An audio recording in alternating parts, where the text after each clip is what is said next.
সবাই সোশ্যাল মিডিয়াকে আজকে আমরা 40 সাব্রুম অ্যাসেম্বলি অন্তর্গত চাতকছড়িকে দূর করার জন্য আমরা এসেছি। প্রথমে আমরা চাতকছড়িতে এসে 2 নম্বর ওয়ার্ডের কিছু বিজেপি দুষ্কৃতীরা আমরা যে দূর প্রচার ওই প্রচারে কিছু বাধা দেওয়ার চেষ্টা করেছিল।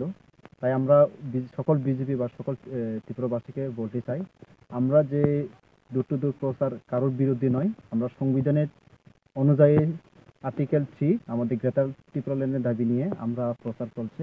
ওই প্রচারে যেন কুযুক্তি বা যে কোনোভাবে বিভ্রান্ত করার চেষ্টা করছে কিছু যুবক বা কিছু মানুষ। তাই আমাদের ত্রিপুরা মোর্চার একজন কর্মীর উপর কিছুটা আক্রমণ করেছিল আজকে মিথুন ত্রিপুরা নামে একজন বিজেপি কর্মী।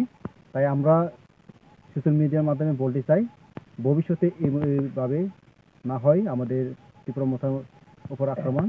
কেননা আমাদের ত্রিপুরা মোর্চার উপর এভাবে আক্রমণ হলে আমরাও চুপ থাকবে না।